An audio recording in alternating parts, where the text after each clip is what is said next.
the buyer psychology will flip just like that, where everyone will go from like, I don't know, and I'm sorry to say it, people, because as a buyer, I like being, or representing buyers, I like to be able to get the, more competitive terms, but it will switch really quickly to all out. We got to beat the other buyer, where people throw out contingencies and go higher with their escalations and release earnest money and things like that. Don't do that if you're looking to buy an investment property. That's not, in most cases, that's not going to make sense for an investment property, but if people are looking for their forever home to live in, it's a different thing. So, and we might start seeing that. All right. So 2024 is in the books. We are going to talk about what actually happened in King County, AKA Seattle. We're going to see if there's any things, little nuggets that we can pull from the Seattle area and see if it represents the country. We're going to do this with the one and only and top 1% agent, Beth Traverso. How you doing, Beth? Hi, Mike. Doing great. Fun to be back here. Thank you. And quick shout out to the Northwest Multiple Listing Service. Lest I forget, they're the ones that provide this data. And they just released December 2024 data, which is basically going to show us the year over year, giving us the full scope of 2024. Yep. And now that it's in the books, where are we on it? There was all sorts of predictions about what was going to happen. And it's kind of interesting what didn't happen. So like we didn't see the massive drop in rates that brought in the move up buyer / seller. Did not see that. Still not seeing it, honestly. And we know, notably, we also didn't see a crash either. So we'll chat about that as well. So it's really interesting stuff in these numbers. Yeah, it's going to be really interesting because, again, most of the people that are out there making real estate predictions talk price. They have historically been massively wrong when they talked about a crash. I, on the other hand, have been talking about transactions because, again, that's statistically relevant. It impacts the entire economy, right? Real estate is 12% of the economy when you put all the different pieces together. So a crash in transactions is meaningful, does ripple through. And, oh, by the way, is historically consistent with the last time rates shot higher. So I am going to be most interested in transactions, but also median price and what else is going on. Where do you want to start? Well, okay, so let me do our shared screen here. Okay. So are we seeing a shared screen with the charts? I've got months of inventory up here. Okay, so one of the most interesting things I saw was that our months of inventory, it's always lowest for us in the Seattle area in December because sellers take their homes off the market for the holidays. We're not seeing the new rush of listings that happens post holidays. We're not even seeing it now in January yet, but it's coming. But I do know that buyers are already starting to look around and not seeing anything for sale. So King County, so for December 2024, if I have her here, this might show the months of inventory, 1.3, 1.28 months of inventory for all of King County. So it's the Seattle, Bellevue, doesn't include areas like Tacoma and other counties, but it shows that we still have this really, really low. It's not the lowest we've seen. That would be over here in with 0.2 months of inventory back in December of 2021. So we're not there where we were 3 years ago. Thank goodness. That was insane. And look at how everything went bananas after that. So that's Jerome Powell saying pain is coming. That's what happened there. Oh yeah. It was painful and exhausting for a lot of people in the real estate industry at that time and for buyers too. So we're not seeing that. One thing that I want to mention that's interesting is that our MLS, the Northwest MLS, started tracking pending sale data before it's published to give us an idea of what's coming. So when I put it in, when I mark a listing pending now, I'm putting in there, did we receive multiple offers? What's the pending price? This is all anonymized, so it's not, nobody knows which property it is. So it's still confidential. And it shows how many have inspection contingencies, financing contingencies, and were there multiple offers. One thing that I'm seeing that's interesting, and I was just looking in the last 10 days in King County overall, it was showing that there's 27% of the listings that are pending right now have received multiple offers, which is okay. That's pretty good. It doesn't, that to me sounds pretty balanced. Yeah. We'll see if that changes. That's pretty normal, I think. Yeah. Yeah, that's pretty normal. Nothing too crazy. There were 69% had no inspection which mirrors what I'm seeing. I'm not seeing too many inspection contingencies. And the list price to sale price ratio is about 102% in the last 10 days. So granted, there's been almost nothing going on in the last 10 days. So I'm starting to hear some chatter about some of the areas that tend to be the first predictors, like in our area, say like Kirkland, Redmond, Bellevue, some with 12 offers plus starting to happen again. Oh no. So it'll be interesting to see where we go with that. Too early to tell. I know in my sub-market of the east side, our area has 0.7 months of inventory. So, and in my little town, which isn't much of an indicator because it's so small, but there's literally one house for sale in the entire town. So wow, it'll be interesting to see. I'm bringing some on this week, so I'll be able to report back to you later about how those go. We've got 3 coming on, so. Yeah, this is going to be interesting because one of the things I love about our conversation, specifically King County, that you've told us for years now, is your spring selling season really starts early. It's starting like right now. Right now. Where a lot of the country, is still in the frozen tundra, right? And their season doesn't start till March. So it'll be very interesting to see the Seattle area. Now, you do have some unique characteristics, i.e. a lot of tech money and AI money and all of those things. But yeah, if you're running into the spring selling season with low inventory, it could get wild. It could get wild, and it did a little bit in 2024 as well. I mean, we had those conversations around that time, this time, or through February last year.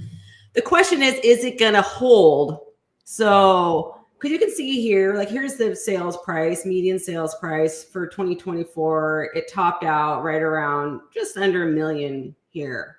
Mm-hmm. And that was in June. And that is kind of typically the cycle high. We saw it peak over here in 2022 before the rates went bananas and tanked it for a while, where we topped out at $1 million, it bottomed out here at about 800. And then now we're up to 979 in June. And then it kind of, it sort of has its typical, this is not a crash, people, when it does the same thing every year. It's basically the seasonality coming into play. Keep that in mind when you're a buyer too. It's going to be most competitive with highest prices in this between now up to through the spring. Now, keep in mind, these ones that closed in May went under contract in April. Yep. And then it starts to taper off. In our area, summer, you got to learn the seasonality of your market, right? But this is seasonality of my market, shows that we got the run up right now starting. And then the question is only how high will it run up? And then it's going to taper off. And then, the holidays is when it tends to hit its low. So we're at about 885, let's say here. So. All right. Well, it crashed 10%, Beth. You heard it here first. 10% from the peak. I mean, you can manipulate statistics to make almost any narrative be correct, right? But if you go year on year, it's up, right? If I look at year on year, it's up. We're up about 3% year on year overall for King County. In my area, it's more about 7.5%. Okay, which is pretty decent, really, considering this has been a really anemic real estate year. The write up in the Seattle Times was basically saying that it's been kind of blah, kind of meh, kind of not a lot changing or going on. And what I'm seeing in the psychology with buyers and sellers out there is it doesn't seem like anybody is waiting for rates to take a significant drop anytime soon. I'm not hearing that anymore. Interesting. Okay. People have come to acceptance, whatever that whole range of emotions is. And, now they've kind of accepted that, all right, this is where we're going to be. Who knows if they go down, that will shock the system for sure. But, as you talk about every day, it's not looking likely to happen anytime soon. And people moving forward now have a level of acceptance for that. Yeah, I think we're getting more and more evidence that the consumer behavior is once again predictable, and it's very simply said 7% bad, 6% good. Yeah. And right now we're sitting at over 7%. So what does 7% bad mean? It just means buyers pull back. Yeah. It means sellers pull back, and people just go on with their life. They're going to keep renting, or they're not going to upgrade. They're not going to be that move up buyer, and Yeah, you're going to get some sales, move out of towns, death, divorce, all the kind of stuff that happens. But the move up buyers not coming back at 7% interest rates. It's just not happening. We're gonna struggle one more year. Yes, and we'll see if it's one more year. Because I remember last year I thought it was going to be one more year, but that's how we get through. So we just kind of hold on for this year, maybe next year. But I'm making the most of whatever's happening this year, as everybody should, I think. But I hope it is one more year. It'd be nice to get a more balanced market where more people feel like they have the ability to make these changes in their lives that they want to do. I mean, that would be a good thing. I'm still most of the folks I'm working with still, they're moving out of the area, and they don't want to keep their house as a rental. They want to use that equity for their next purchase, because the thing is, prices are high pretty much everywhere, and they need to roll that equity into something else. And then we've got the people that are divorcing, like you mentioned, and then the estate sales, which is someone passed away and the heirs are selling the property. We're still seeing a lot of that. Yeah. And that stuff, that's why transactions never go to zero, because there's always people that have to sell. I don't remember, in the darkest days, there's always people selling and buying too. Yeah. I don't remember if these charts have it, but do you have statistics for number of transactions? Yes. Let's see. Hold on, people. Sales, number of sales. Yeah. Number of Let's do that.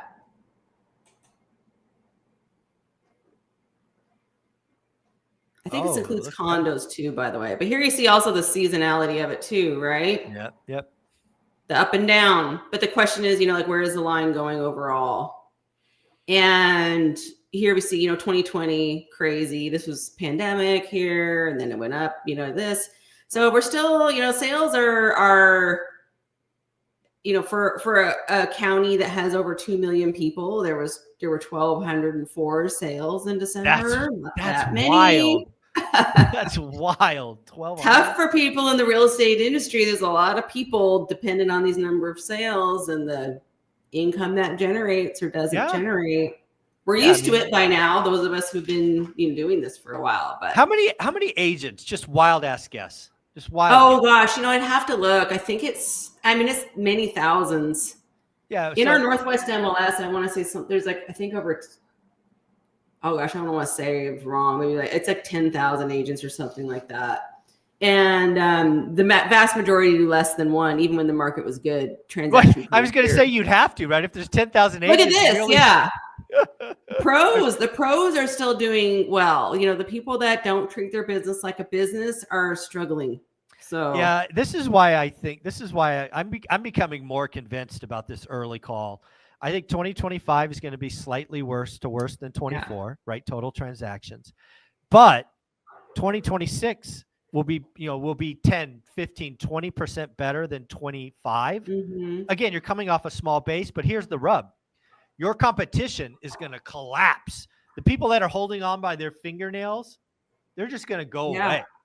And you're going to gorge like you're at a buffet in 2026. I'm looking forward to it. We are ready. We've got the systems. I'm ready, Michael. Let it go. Let's go. Even now, people, I have to say that, for sellers that are interviewing me right now, if they don't know me, they're being really selective. They want to screen. They want to vet you. They want to see the proof, not the talk. Show me what you're doing and what you have done. And are you the one that can get the job done? And if you're an agent, you need to think about, can I show that value and prove it? Here's my record. Here's my listings. Here's my production. Here's my reviews. Yep. Take a look for yourself. And those that are able to do that, and those that are able to provide the insight about the market, if you really are studying your market and you know it and you can explain it inside out, here's how the seasonality works, here's where we are over year, here's what the buyer psychology is, and here's what our buyer wants. If you are able to communicate that, you're going to show your value and you're going to do well in this market. So there's always people doing well. Now, don't get me wrong. Even for me, my transaction volume is down from 2021, and that's okay because I've leaned up to make up for that. But one of my friends, business folks, you can't just be winging it like some sort of hobby. It's just not going to work. Yeah, Brian Lebo, agent I use in Vegas, he talks about months of life. He calls it mole. Yeah. Agents really got to think about that. And obviously, Brian went through the '08 crash, and months of life saved him. Right? He got really focused on Yeah. spending, so you can survive the lean times. Right? This is feast and famine sometimes. And again, if I was a real estate agent, frankly, a mortgage broker, I would be doing everything I can to make surviving what I think is going to be the worst year of the 4 this year, so that Yeah. you can gorge in 26 and 27 and 28 and 29 and 30.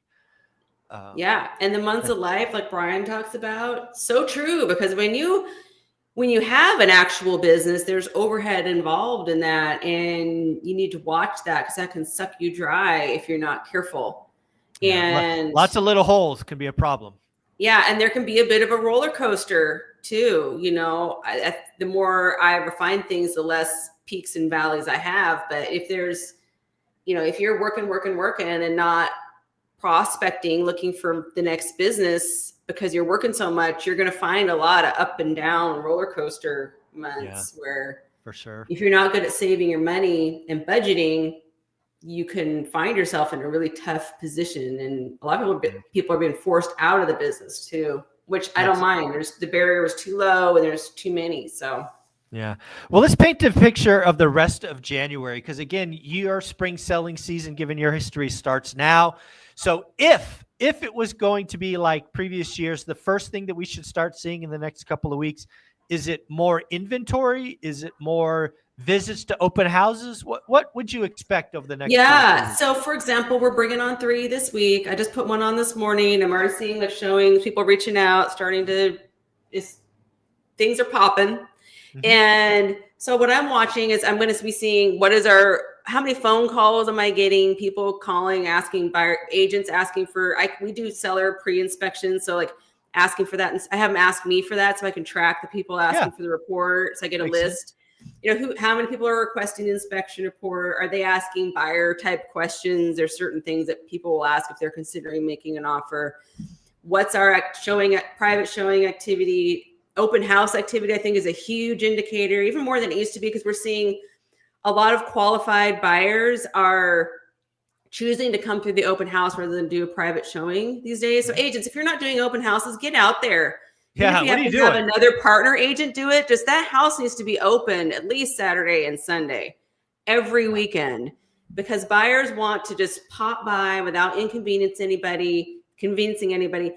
And now that buyers have to sign a binding legal agreement to take a look. Now, each state might be different, but most states, I think open houses are an exception where you don't have to sign a legal contract to walk in the door. I'm representing the seller. That buyer can come in and look at that house without a written agreement. So they can come in, tour the house, see what that looks like. So a lot of people are choosing to do that, and more than ever. So I'm expecting we'll have pretty good. I think we'll have very good activity at the open house, because right now I'm watching, because in my market, Wednesday and Thursday are the biggest listing days of the week because people are doing the run up to the weekend. Sure. And almost nothing gets listed Monday, Tuesday, because they got to have that cycle. And we'll start to see offer review dates coming in too.